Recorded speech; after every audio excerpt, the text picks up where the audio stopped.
For a long time, there had been murmurs about a dilapidated brothel in a rundown area behind the old market, a little way from the city center. Complaints were surfacing that not only adults were frequenting the place, but young adolescents were also being drawn to it, destroying the values of society.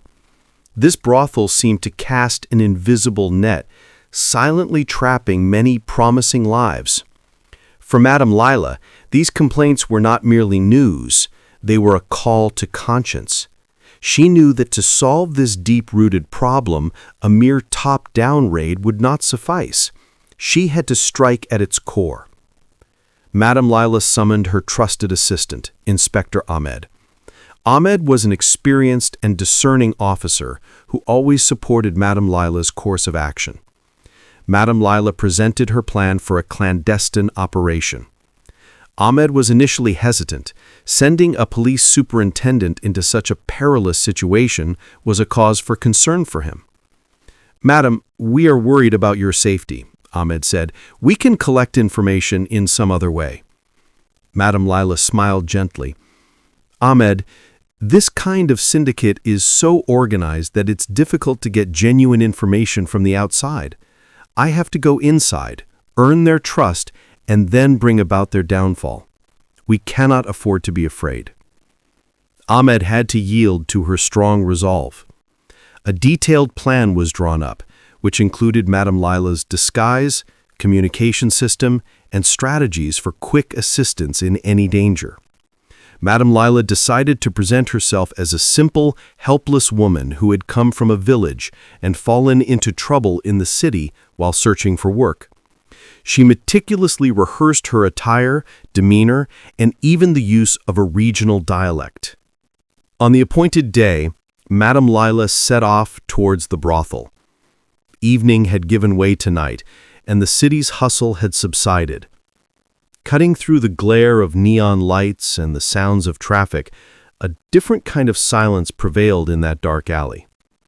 Madame Lila secretly carried a few small gadgets, a hidden recorder and a GPS tracker, which would record her location and conversations. Crossing the dilapidated gate, Madame Lila was confronted by another world.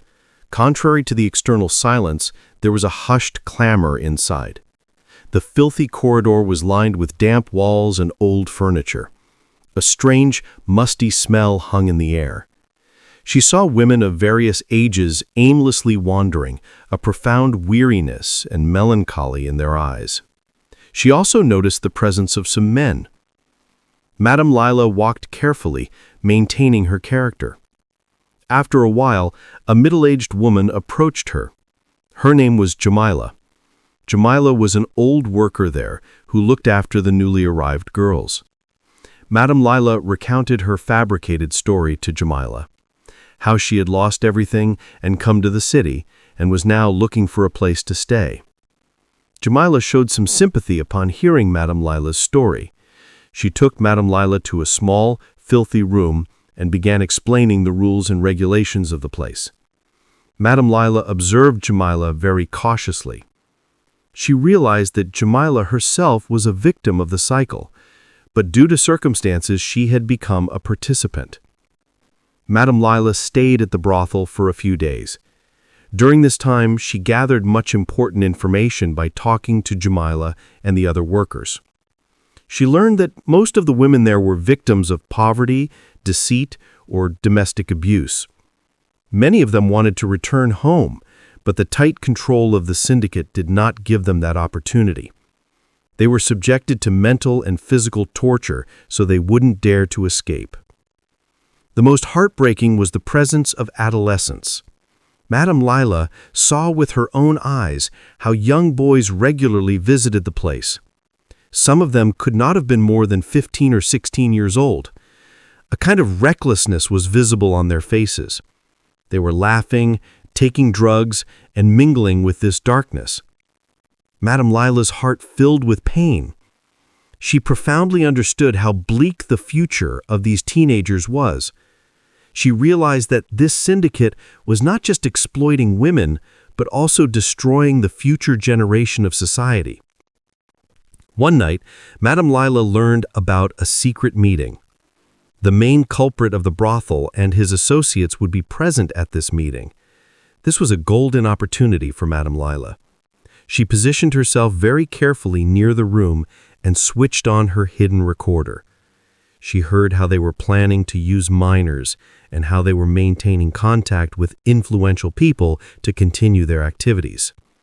Madame Lila realized that a powerful mafia ring was operating behind this syndicate, with its roots deeply embedded in society. After gathering all the information, Madame Lila sent a secret signal to her trusted team. The next morning, the police force surrounded the brothel. Madame Lila now revealed her true identity.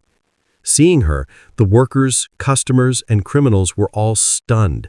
They were speechless. The police swiftly raided the place and arrested the main culprit of the brothel and his associates. Numerous underage adolescents and male customers were caught red-handed.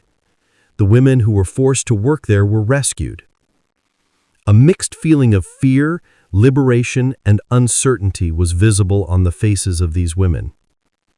The legal process then began. Madame Lila ensured that the incident was not covered up in any way. She wanted every person involved in this syndicate to be brought under the law and for justice to be established. The women workers of the brothel were brought to the dock in court. It was a difficult sight.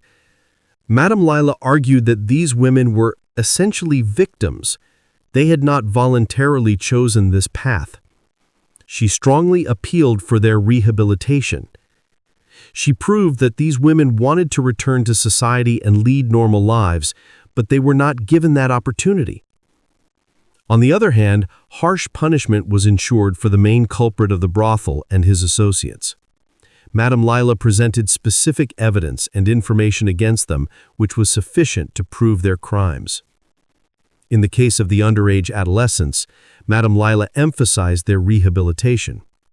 She wanted them to be counseled and arrangements made to bring them back on the right path. She believed that stepping onto the wrong path at such a young age was not their crime, but a failure of society. In the court's verdict, the main culprit of the brothel and his associates were sentenced to long-term imprisonment. Government initiatives were directed for the rehabilitation of the women workers who were forced to work there. Special correctional programs were arranged for the underage adolescents where they would be given counseling and educational opportunities. Madame Lila's courageous operation did not just shut down a brothel, but also exposed a deep wound in society. Her step brought a ray of light into the lives of many people and inspired others. Madame Lila was not just a police superintendent, she was a warrior who risked her life to work for the welfare of society. And if this true and heart-touching story has resonated with you, then please like it. Share it with your friends and don't forget to subscribe to our channel, NeoTales, because here you will find all such stories that touch the heart and give new lessons to life. See you in the next story.